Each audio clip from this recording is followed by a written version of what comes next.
Binge Audio.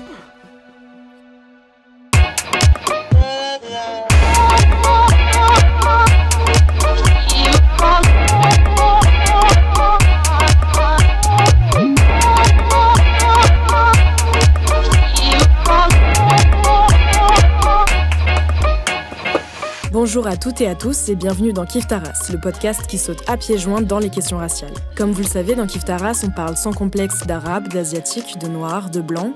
Et depuis 2018, Rokhaya Diallo et Grace Lee ont eu à cœur de créer un lieu sûr pour leurs invités. Un cadre détendu et bienveillant pour avoir l'espace et le temps de partager leurs réflexions et leurs expériences du racisme sans être interrompus ou discrédités. Comme beaucoup de femmes non blanches, Rokhaya et Grace expérimentent quotidiennement l'impact du racisme et du sexisme, par exemple lorsqu'elles prennent la parole dans l'espace médiatique et plus largement dans leur propre vie. On vous propose justement dans cet épisode Best-of de découvrir ou redécouvrir quelques extraits des précédents épisodes de Kiffe ta race dans lesquels Rokhaya, Grace et leurs invités ont partagé leurs diverses expériences de femmes non blanches. Des situations où elles ont dû faire face à des micro-agressions et des clichés au travail, dans l'espace public, dans la cour d'école ou encore dans la vie de famille. Mis bout à bout, ces récits témoignent des mécanismes croisés et répétés du racisme et du sexisme. Dans l'épisode « De quoi le voile est-il le nom ?», Rokhaya et Grace recevaient la journaliste et productrice Nadia Lazouni. Et du coup, comme c'est le sujet de l'émission aujourd'hui, est-ce que tu peux nous dire comment tu te positionnes par rapport au port du foulard, comme on te voit pas pendant qu'on parle, les gens ne voilà. Alors, par rapport au port du foulard, moi, il s'inscrit pas dans le rapport avec les autres, mais vraiment dans le rapport avec le divin, avec Dieu. C'est l'aboutissement d'un cheminement spirituel. Je le porte depuis 7 ans, donc c'est quand même assez récent. C'était en 2012, à la suite d'un voyage qui lui aussi était donc spirituel. Puis c'est vraiment un choix mûrement réfléchi, et c'est un vêtement qui me permet d'être en paix avec moi-même. Je sais que c'est difficilement peut-être compréhensible pour certaines personnes, mais véritablement, si aujourd'hui on m'amputait finalement de cette part de moi, je serais très mal. Est-ce que c'est ce qu'on veut en fait finalement des Françaises de confession musulmane qui portent le hijab, d'être dans un mal-être? Et on sait ce à quoi peut mener en fait finalement le mal-être chez les individus. Donc voilà ce qui est pour moi le foulard.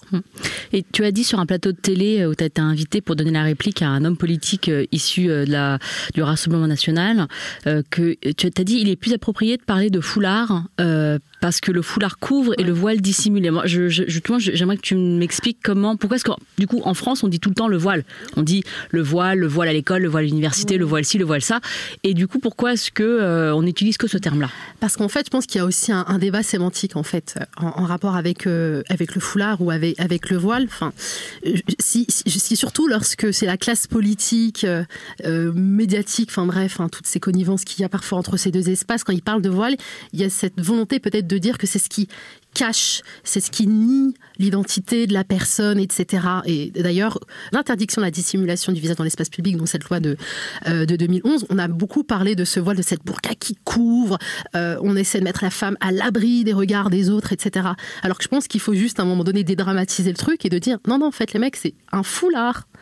C'est juste un bout de tissu qu'on porte en fait sur la tête. Donc c'est pour ça que j'ai préféré ce mot. Et puis en général, en plus, quand on parle des femmes qui portent le foulard, on dit d'elles qu'elles sont voilées.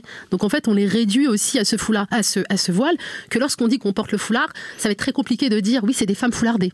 Voilà. Donc c'est vrai. Un petit subterfuge pour sortir en fait de cette aussi approche très réductrice en fait du voile ou du foulard. Ouais. Non mais c'est vrai. En plus, je fais souvent l'erreur et j'essaie de me corriger, mais je parle souvent de femmes voilées et c'est vrai que c'est très passif en fait, parce qu'elles sont voilées par qui? C'est comme si elles n'avaient pas pris part à ce processus et que finalement il y avait quelque chose d'extérieur qui les avait voilées et qui faisait d'elles des êtres un petit peu silencieux. Oui, et je trouve aussi, par ce que tu dis, Rokhaya, que le fait toute la sémantique autour du voile et du dévoilement, puisqu'il y a eu des cérémonies de dévoilement, et ce mot dévoilement, il y a un truc de encore de civilisationnel et de trucs de on va dévoiler le grand secret. Voilà, il y a un truc genre on est les sauveurs, quoi. Qu'est-ce qu'elle nous cache? Ouais, c'est ça. Qu'est-ce qu'elle nous cache? Et donc toi, donc tu dis que tu portes un foulard depuis 7 ans. Qu'est-ce que ça a changé dans ta vie, dans la perception qu'on a de toi? Est-ce qu'il y a un avant ou un après, sachant qu'il y avait déjà eu pas mal de débats avant 2012? Ouais. Alors qu'est-ce qui a changé? Alors moi, personnellement, avec moi-même, ce que je disais, je me sens beaucoup plus en paix. Alors après, maintenant, dans mon rapport avec les gens, clairement, je ne postule plus à certains postes. Donc à l'époque, j'étais juriste, je travaillais dans des entreprises, et je me souviens que quand j'ai porté donc le hijab en 2012, j'avais postulé à un service juridique, et ça a été vraiment, c'était vraiment terrible en fait. C'est que je me souviens, je me dis qu'est-ce que je fais? Est-ce que je viens comme je suis à cet entretien? Je garde le foulard, je le retire. Donc c'était encore récent. Mon cheminement était encore récent, donc c'était seulement un an, et je l'ai retiré, et je me souviens que j'avais pleuré et de me dire mais c'est quand même dingue de devoir renoncer à une part de moi, en plus pour un travail. Enfin, vraiment, pour moi, le travail, c'est un moyen, c'est pas une fin. Donc, et donc, je suis allée à cet entretien. Et puis, en plus de ça, j'avais l'impression je me mentais à moi-même, je mentais aussi à l'autre. Mais à la fois, on nous impose, en fait, finalement, ce mensonge. On nous enjoint, finalement, de dissimuler cette identité comme s'il y avait quelque chose à cacher, en fait. Comme s'il y avait quelque chose de suspect. Alors qu'en vérité, quand on est français de confession musulmane et qu'on choisit de porter le foulard, c'est une preuve qu'on est profondément français, parce qu'on est en train de dire je vous raconte comme je suis en vérité dans mon intimité. Donc c'est limite, on est encore plus proche des gens avec notre foulard. Enfin bon. Et après, juste une parenthèse, il faut rappeler que c'est pas illégal de recruter des gens qui portent un foulard. Voilà. Enfin, donc t'étais dans ton droit.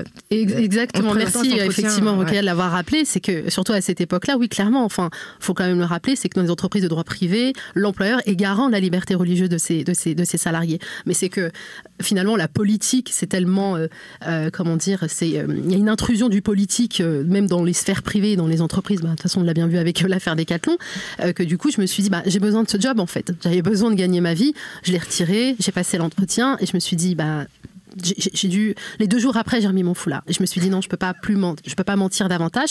Et en fait, je me suis rendu compte que ils ont vu que j'avais pas changé, que j'étais la même personne. Je pouvais dealer avec les clients, enfin dealer des contrats avec les clients. Je déjeunais avec des hommes parce qu'il y a toujours cette crainte qu'on ne puisse pas manger avec le sexe opposé, qu'on puisse pas serrer la main aussi au sexe opposé. Et donc finalement, j'ai été reconduite plusieurs fois dans cette relation de travail. Par contre, on peut renouveler 2 fois des CDD. Il a fallu après signer un CDI. Non, là, c'était plus possible parce que on n'est plus corporate. Alors que pourtant, on faisait l'affaire en fait sur ce poste-là. Et donc, ce qui fait qu'après, on intègre cette discrimination. Moi, ce que je dis souvent, c'est que je suis une victime, on va dire, silencieuse de l'islamophobie. J'ai une personnalité plutôt forte où je m'assume quand même, mais à la fois, de manière très automatique, je l'ai complètement intégrée, je ne postulais plus à aucune offre parce que je ne voulais plus faire de compromis avec mes identités.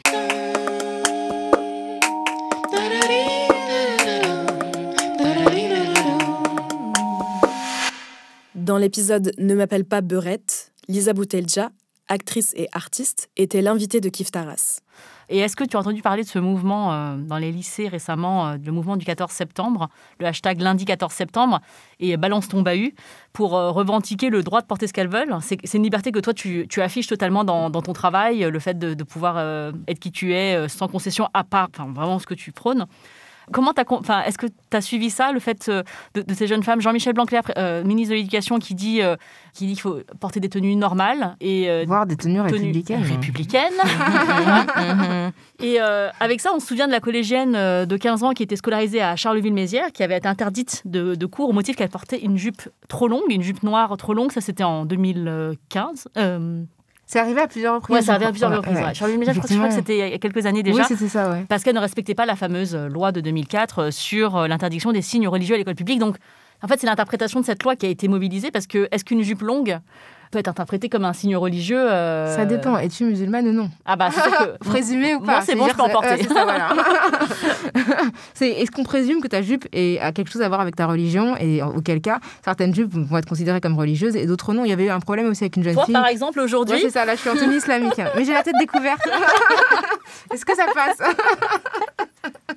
Mais c'est vrai, alors que toi, Lisa, ça va tuer vraiment. Alors, t'es pas républicaine, mais. Elle a un crop top. Attention. Une jupe. Oups. Mais c'est pas religieux.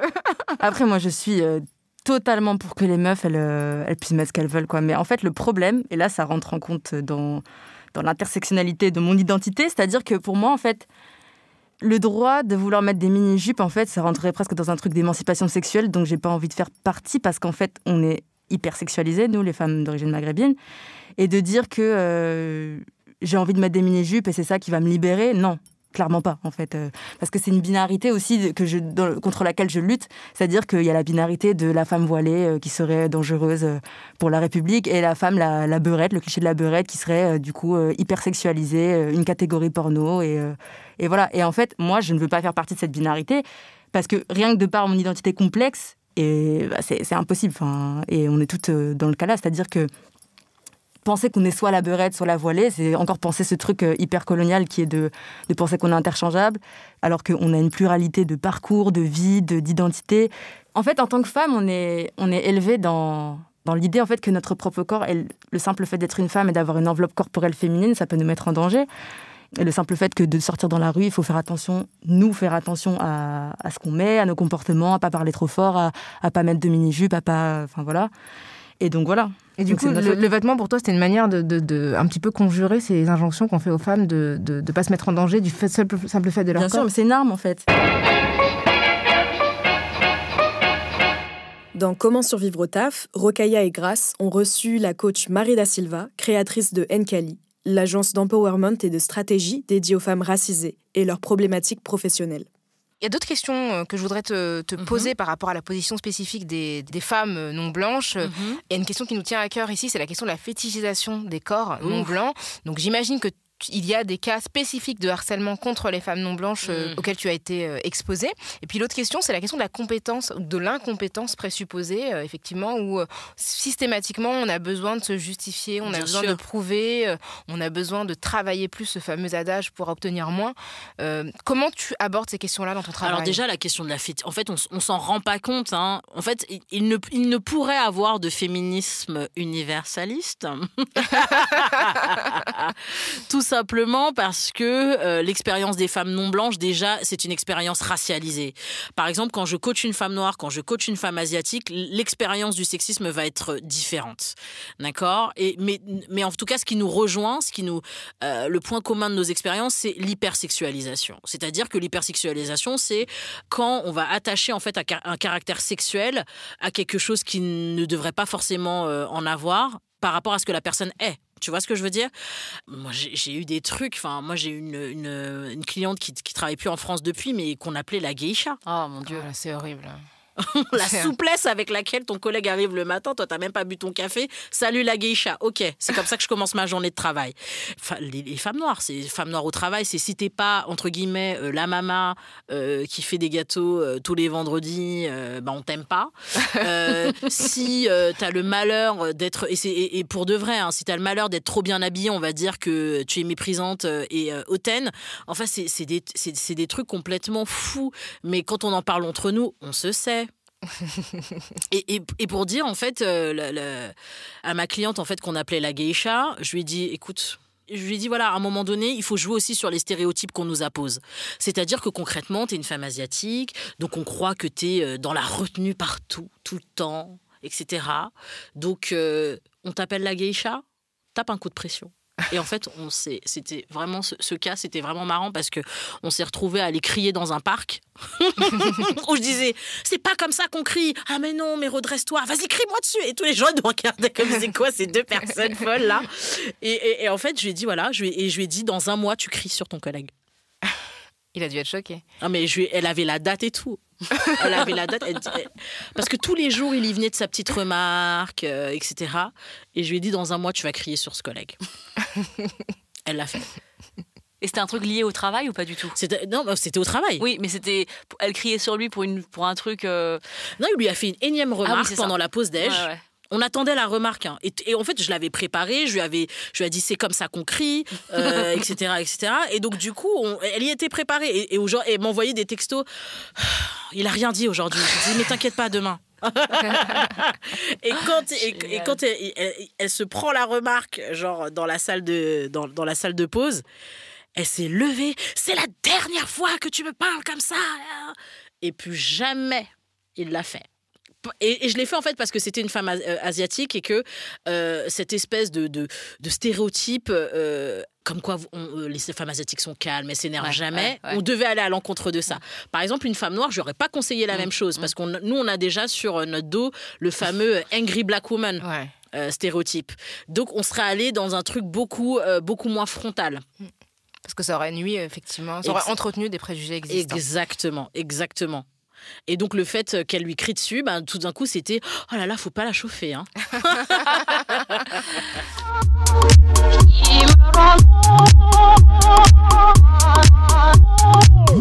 Dans l'épisode Black Beauty Badass, Fatou Ndiaye, blogueuse et consultante des marques de cosmétiques, était l'invitée de Kif Taras. Par rapport à ton voyage aux États-Unis, donc tu en as parlé souvent. J'ai écouté des interviews que tu as faites et les gens te posent souvent cette question. C'est au retour d'un voyage aux États-Unis que tu as décidé de créer ton blog. Et je trouve que ce lien avec les États-Unis est assez... c'est très inspirant, les États-Unis, pour cette liberté d'être, etc. Mais il y a aussi un peu un truc du genre, elle a ramené ça des States, quoi. Enfin, ouais, je vois ce que tu veux dire. Parce que le marketing ethnique, il est quand même hyper développé aux États-Unis. Et d'ailleurs, même ce terme marketing ethnique, il pose problème. Oui, hein. Moi, voilà. Mais on est là-bas, ils sont pragmatiques, ils voient l'argent où il est, etc., etc. Et nous, on est universalistes, donc voilà. Mais du coup, quel est le rôle des États-Unis dans ta prise de conscience? Et est-ce que pour toi, il y a de l'universalisme dans la beauté? Est-ce que ça peut exister? En fait, vraiment, ce qui m'avait marqué à ce voyage aux États-Unis, je me souviens, c'était à l'époque où je cherchais un rouge à lèvres d'une célèbre marque canadienne, qui est noire avec 3 lettres, je pense que tout le monde connaissait pas. Et ils avaient un rouge à lèvres qui était très connu. Et comme j'arrivais pas à le trouver à Paris, je me suis dit, je vais aller, comme j'étais en voyage à New York, j'ai dit, je vais aller chez Macy's, qui est l'équivalent des Sephora. Et arrivé au département beauté, ce qui m'avait vraiment émerveillée, c'est qu'il n'y avait pas le rayon, comme on dit, beauté ethnique, au coin, dans l'ombre, tamisé, dans la pénombre.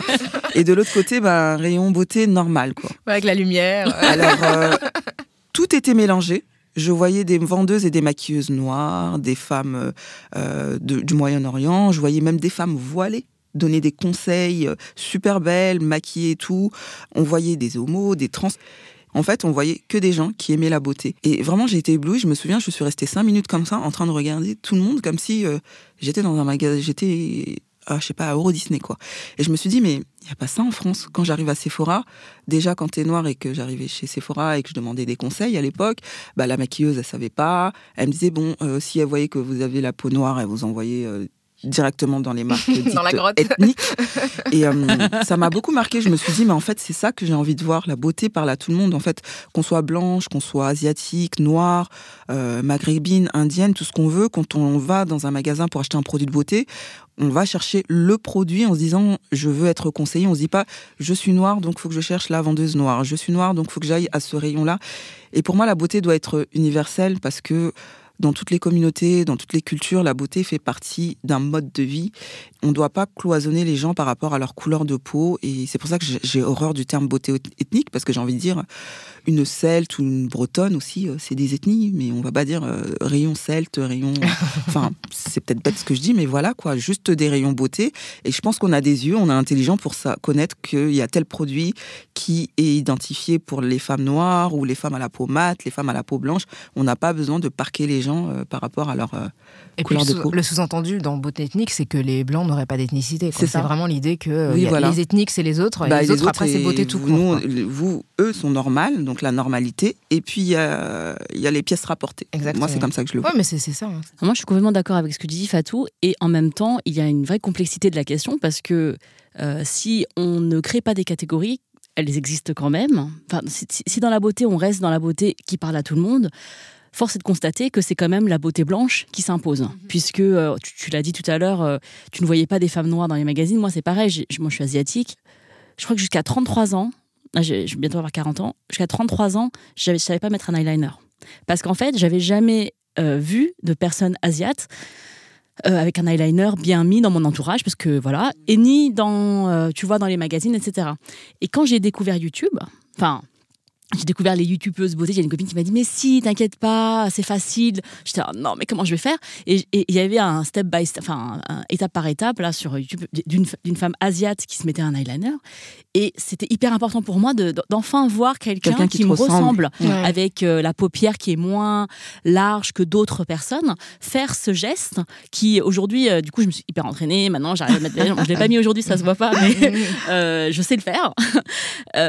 Donc en même temps, la catégorisation, c'est-à-dire la beauté, c'est pas la beauté asiatique, mais en tout cas d'avoir une youtubeuse asiatique faire ce geste, ça m'a aidé moi à m'approprier ce geste. Donc cette démarche, elle est compliquée. Enfin, disons que moi je trouve qu'il y a une différence entre le fait que des personnes, des youtubeuses comme celle dont tu parles ou comme Fatou, donnent des conseils spécifiques à des personnes qui en ont besoin parce qu'elles ont les yeux en amande ou parce qu'elles ont les cheveux crépus, etc. Et une marque qui, au lieu de faire un seul rayon avec toutes les déclinaisons de fond de teint, va faire un rayon très grand, très conséquent, et d'un autre côté va mettre un autre rayon, alors que ce sont les mêmes produits en vérité, tu vois. Oui, c'est ça que... c'est plus de dire, en fait, on peut être inclusif dans ce cas-là, et effectivement, on peut quand même considérer que certaines populations ont besoin de conseils spécifiques, donc ça veut dire qu'il faut quand même former les personnes qui sont présentes tout à fait. Pour pouvoir prendre en charge toutes les clientes et tous les clients d'ailleurs. Oui, c'est-à-dire que du coup, au niveau de la cosmétique, il y a des produits... Enfin, il y a des produits qui sont spécifiques à certaines... par exemple, quand on parle des cheveux, c'est-à-dire qu'il y a quand même des produits qui sont spécifiques aux produits aux cheveux crépus parce que c'est une question de texture, voilà, comment les nourrir, etc. Comment les... Voilà. Alors que peut-être au niveau de la peau, du soin de la peau, c'est pas la même chose que le maquillage, parce que du coup, même pour le soin, je pense qu'il y a même un truc d'hydratation qui est différent. Puis après, c'est vrai qu'il y a plein de choses qui sont liées à la vitamine D, enfin qui est plus ou moins absorbée selon le degré de carnation. Donc il y a même des compléments alimentaires à prendre. Par exemple, quand on va en parapharmacie, je vois bien, par exemple, des produits peau acnéique, peau sensible. On mélange bien ce type de peau, tu vois. Pourquoi ne pas mettre aussi... En fait, j'ai envie d'arriver dans un rayon de magasin, et j'ai des yeux, donc je vais très bien savoir quel est le produit que je cherche. Mais quand je vois qu'il y a un grand rayon tout lumineux, avec que des femmes blanches, blondes, et que moi, je suis parquée à 5-6 mètres plus loin, dans une lumière qui est un peu tamisée, et à la limite, il n'y a même pas de conseiller, déjà, je me sens discriminée, je me dis... je ne suis pas reconnue dans la société en tant que personne normale. Donc, et ça a évolué, heureusement, mais c'est important aussi que le monde de la beauté comprenne que, oui, il y a différentes beautés, il y a différentes femmes, mais quand on fait des produits qui parlent à tout le monde, essayons de globaliser pour que tout le monde se sente représenté et à égalité.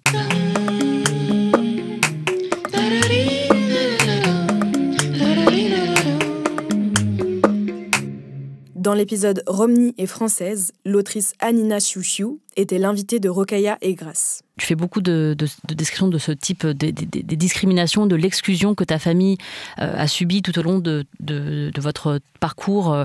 J'aimerais qu'on revienne sur ces notions de dissimulation, le fait de, comme tu disais, toujours bien parler la langue majoritaire de là où vous vous trouvez. Donc du coup, t'es quadrilingue puisque tu as dû apprendre beaucoup de langues majoritaires. Plus. Et voilà. Dans les vêtements, tu dis que ta maman, quand tu étais petite, elle allait au marché, elle s'habillait, dissimuler son identité sous des vêtements plutôt, on va dire, de tout le monde, on va dire, de la majorité. Non perçu comme Romani, comme un habit de Romani traditionnel. Ouais. Et un jour, tu racontes que tu as été au marché avec ta maman et que elle s'était habillée avec ce costume traditionnel, non, des vêtements plus traditionnels, on va dire. Et il y avait ta maîtresse au marché et elle a su à ce moment-là que tu étais d'origine Romani. Est-ce que tu peux nous raconter cet épisode ? Oui, ça fait partie de l'un des épisodes qui rejoint ce que je disais tout à l'heure, puisqu'on a été élevé dans cette injonction à cacher notre identité Romani et mettre en avant l'identité majoritaire comme étant la seule, parce que c'est ça en fait l'injonction, c'est qu'on ne peut avoir qu'une seule identité et qui est forcément l'identité majoritaire. Et à la maternelle, il fallait que je cache que j'étais la seule élève Romani de ma classe d'ailleurs, parce qu'on était dans un quartier un petit peu mieux, etc., dans une école un peu mieux que celle qui était dans le quartier Rome, en fait, en périphérie. En réalité, c'était ça la question. Et j'essayais de le dissimuler. Mes parents, en plus, ils faisaient d'énormes sacrifices et d'énormes efforts pour que moi, j'ai tout le matériel nécessaire, tous les vêtements pour être intégrée avec les autres élèves, ce qui Ce qui d'ailleurs ne marchait pas en réalité, parce que j'étais quand même isolée de la part de mes camarades. Il y avait des soupçons, en fait, à ton égard, que tu étais d'origine romaine. Oui, il y avait des soupçons, et du coup, c'est pour ça que ça a emporté un isolement, en fait. Mes camarades roumains, gadgets, ne me donnaient pas la main quand il fallait se mettre en rang, quoi, tout simplement. Et tu as écrit dans ton livre, et je trouve que c'est très dur, enfin, pour un enfant de se rendre compte de ça, tu as dit, comme j'étais tzigane, je suis sale. Il me trouve sale. Et ça, c'est quelque chose qui est encore très très fort aujourd'hui à l'école. Ces mots-là que moi j'ai entendus quand j'étais petite en Roumanie, c'est les mêmes mots que ma petite sœur, qui est née en France, les a entendus dans une école maternelle en France, quoi. Ouais, donc c'est vraiment des préjugés qui sont dispersés comme la communauté, quoi. Quel que soit l'endroit où elle se trouve, elle est exposée au même type de préjugés. Oui, parce que finalement c'est un phénomène que rencontrent presque toutes les populations minoritaires de racisme, d'exclusion. Et tu dis qu'après cet épisode au marché, du coup la maîtresse, quand elle a su que tu es d'origine romnie, il y a une sorte de distance qui s'est installée entre toi et elle, et que du coup ta mère, elle s'en est vachement voulu. Ce jour-là, Oui, effectivement, voilà. Donc la maîtresse est passée dans ce marché, qui est d'ailleurs l'une des seules formes laissées en fait d'activité professionnelle pour les femmes romnias de la ville de Craiova, de pouvoir gagner leur vie. Donc elles exercent un commerce qui est un marché. Et ma mère, parce qu'elle avait c'était assez difficile de trouver du travail en réalité en étant rome en Roumanie. Elle était sur ce marché, puis la maîtresse a découvert ça et elle était déçue en fait. J'ai senti qu'il y avait une surprise et une déception, quoi, de dire ah non, toi aussi, quoi. En gros, s'attendait pas parce que j'étais très bien habillée, parce que parce que j'étais bonne élève, parce que j'avais tout le matériel et je correspondais pas en réalité en fait à l'image qu'elle se faisait elle des enfants roms. Dans l'épisode non pas une, mais des identités juives, Grace et Rokhaya ont reçu l'autrice et professeure Chloé Corman. On n'a pas beaucoup de nuances quand on parle de judéité en France. Donc, tu as parlé d'un peu de blancheur et en même temps, dans ton livre, tu dis « J'ai toujours eu conscience d'avoir une culture légèrement différente de la culture dominante. » Donc, ça se retrouve dans ce que tu dis, c'est-à-dire que tu peux passer pour blanche. Ouais.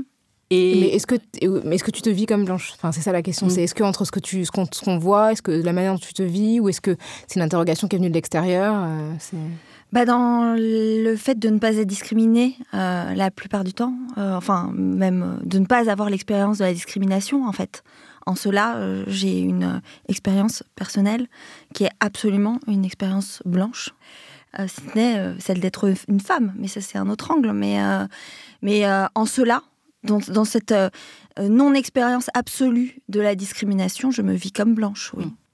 Et donc, ton livre s'appelle « Tu ressembles à une juive ». Et donc ça, c'est une phrase que te disait ta grand-mère, Denise. Elle te disait... T'as noté le prénom ? Oui, j'ai noté le prénom. J'ai même noté qu'elle était née Meyer, Wildenstein, puis Villard. Donc, tu vois, pour te dire, absolument. Je suis dans le détail, là.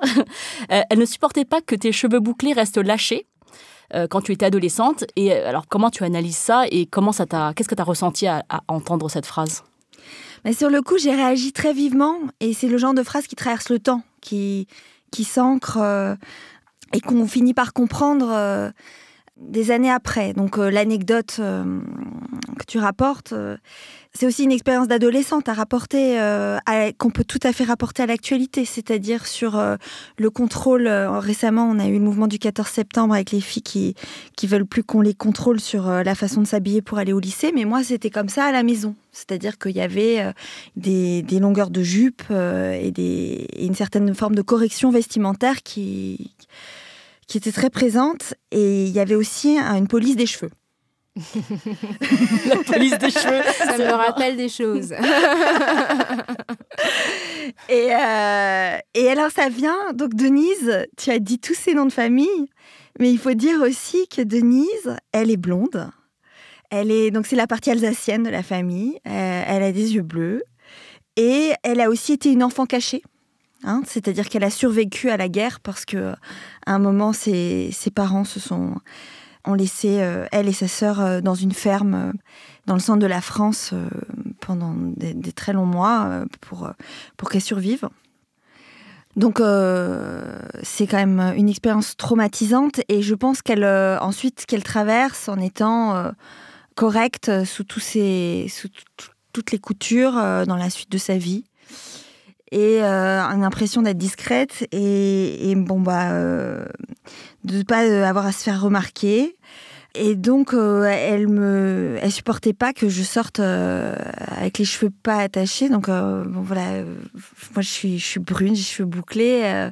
Et elle voulait soit que je les coupe, soit que je les attache. Mais en tout cas, pas que je me fasse remarquer. Donc, un jour, elle m'a balancée. Mais finalement, j'ai fait ce que j'avais en tête. Mais elle m'a dit, si tu sors comme ça, tu ressembles à une juive.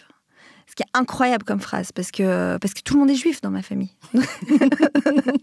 Donc qu'est-ce que c'est que cette histoire pour une personne qui a vécu la clandestinité, ressembler à un juif ou à une juive, c'est dangereux. Oui, c'est ça.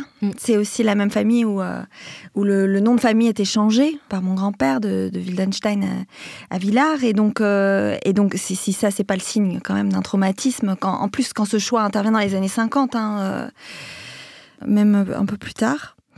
Donc voilà, c'était associé à une certaine dureté, à un geste de contrôle des femmes qui est inadmissible, mais qui traduit en fait une peur, sans doute, ouais.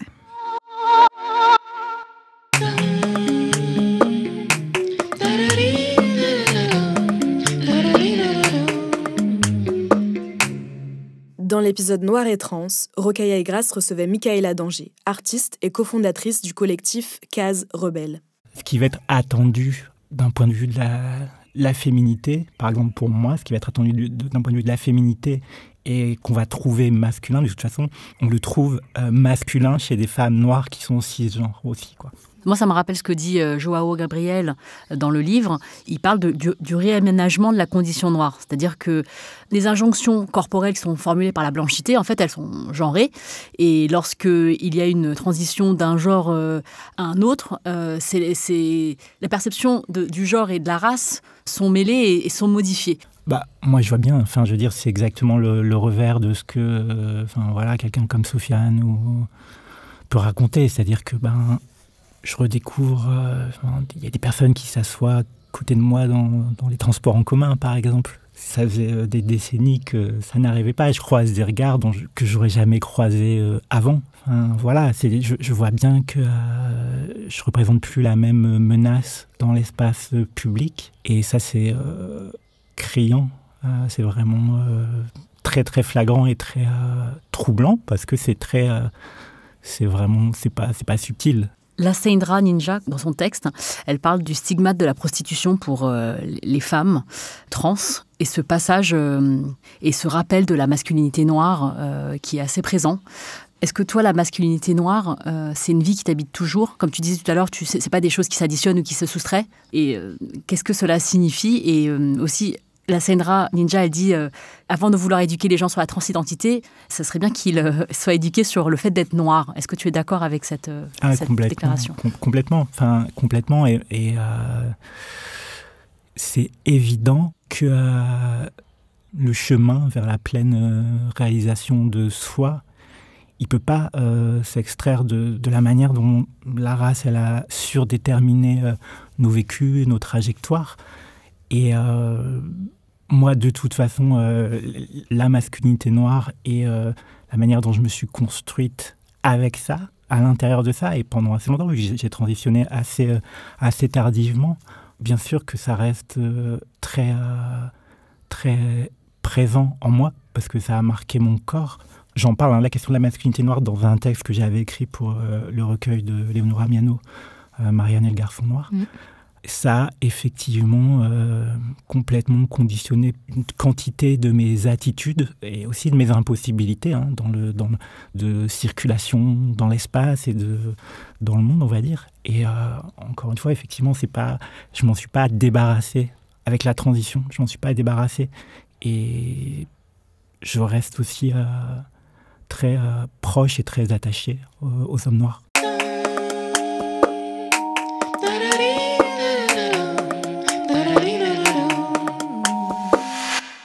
Dans l'épisode Femmes non blanches, mère à tout prix, Rokhaya Aigrace échangeait entre elles autour de la question de la maternité. L'image de la femme noire, c'est vraiment une image qui est hyper maternelle. Tu vois, les femmes noires, elles sont vraiment perçues comme étant intrinsèquement maternelles. C'est la mère par excellence. C'est même, c'est tu vois, historiquement, pour plein de raisons, les femmes noires ont été amenées à s'occuper des enfants des autres. C'est souvent l'image de la nounou africaine, dont on imagine qu'elle va très bien s'occuper des enfants parce qu'elle a quasiment un don. Ce sont les femmes aussi dont on imagine qu'elles ont souvent une descendance très abondante. D'ailleurs, on se souvient, on en a parlé ici d'Emmanuel Macron sur les propos qu'il avait sur les femmes africaines qui feraient trop d'enfants et qui seraient la raison de la pauvreté en Afrique. Donc c'est une image qu'on associe aux femmes africaines, mais aux femmes aussi afrodescendantes, et donc qui sont aptes à s'occuper de la descendance de toutes les autres femmes qui composent l'humanité. Et donc se poser comme une femme noire non désireuse d'enfance, c'est aussi, pas d'enfance, parce que j'ai eu une enfance quand même, et c'est aussi se créer une image qui n'existe pas en fait dans l'imaginaire collectif. Et en fait, c'est vrai qu'on a l'impression que les femmes noires n'existent pas en dehors de leur capacité à materner, à faire plaisir aux autres, à s'occuper des enfants, à faire le ménage, à nettoyer, à soutenir en fait le reste des autres personnes. Et du coup, je trouve qu'on a du mal à les percevoir comme des personnes qui se concentrent sur leur propre destinée et qui finalement font un choix qui est lié à ce qu'elles considèrent comme étant leur bien-être.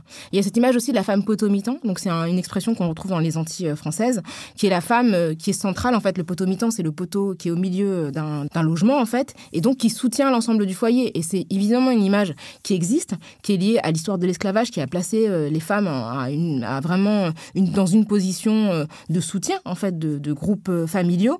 Et c'est vrai que ce sont des femmes qu'on a beaucoup valorisées dans l'imaginaire collectif de la Guadeloupe, de la Martinique, mais c'est vrai que c'est aussi une image qui est un peu oppressive. Et cette image de la femme noire très forte, qui peut tout faire, qui peut soutenir des familles très nombreuses et en être le centre, c'est une image qui a été vraiment très très popularisée dans l'imaginaire collectif.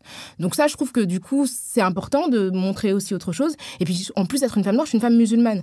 Donc la femme musulmane, c'est aussi une femme qu'on imagine pour plein de raisons très dans l'hétéronormativité classique et donc dans forcément une destinée maternelle, puisque c'est c'est des femmes qu'on imagine en fait beaucoup plus sujettes au patriarcat et forcément voilà. Donc voilà pourquoi je pensais que c'était intéressant. Enfin, je sais pas toi ce que t'en penses et s'il y a... Moi, je trouve ça très intéressant d'adresser cette question-là en tant que femme perçue comme étant asiatique, ayant des enfants. Pour moi aussi, c'est très important de séparer la femme de la maternité. C'est pas parce que je suis mère que je suis que mère. Et c'est important qu'on puisse... moi, par exemple, c'est très important que moi, je sache, et que mes enfants sachent d'ailleurs, que j'ai une vie en dehors d'eux et que je suis... et que c'est ça qu'ils vont devenir plus tard. C'est-à-dire, ils vont devenir des adultes et ils ne devront pas forcément s'occuper de quelqu'un ou forcément avoir des enfants. Et que, en tant que femme asiatique, l'image de la femme asiatique est aussi très maternelle. Il y a cette idée d'être une femme avant d'être en couple ou fonder une famille. C'est une femme qui est plutôt douce, plutôt disposée à rendre l'homme heureux dans les relations hétérosexuelles, quelque chose de l'ordre du plaisir. Et ensuite, quand la femme perçue comme est-asiatique se marie, alors elle se transforme en fée du logis. Elle est aussi beaucoup vue dans ces métiers du care, du soin, donc que ce soit nourrice, s'occuper de la maison, nettoyer, femme de ménage. C'est comme le mythe de la minorité modèle qui est appliqué à une nounou, appliqué à un métier en fait, quoi, comme la nounou philippine qui serait enfermée dans des stéréotypes positifs de elle s'occupe bien des enfants, elle est douce, elle fait bien la cuisine et c'est génial en fait. On peut pas te crier dessus comme les noirs. Comme les méchantes. On vous aime bien vraiment. Mais tu vois, c'est marrant cette image de maternité parce que les maternités des femmes noires, c'est vraiment perçu comme une espèce de maternité aussi autoritaire, tu vois. Tu vois, t'as vraiment les images, même dans les films américains, des femmes noires, des mères noires qui font peur à leurs enfants et qui sont hyper autoritaires, qui font peur à tout le foyer. Angry black woman, ouais, c'est ça, la femme noire. Ouais, c'est ça. Mais vraiment, il y a un truc comme ça, c'est une bonne mère, mais quand même une mère pour laquelle, tu vois, tout le monde file droit en fait. Ouais, il y a la question de la colère qui est très présente. Ouais, exactement.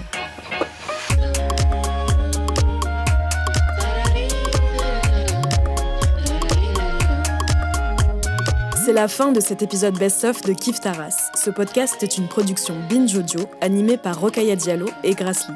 La réalisation de cet épisode est signée Paul Berthiaud. La production et l'édition sont assurées par moi-même, Naomi Titi. Si vous souhaitez écouter ou réécouter en intégralité les entretiens compilés dans ce best-of, on vous met tous les liens d'écoute dans la page qui accompagne la diffusion de cet épisode sur le site binge.audio.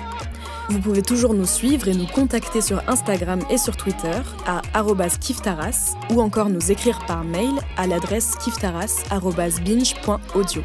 Merci pour votre écoute et à bientôt.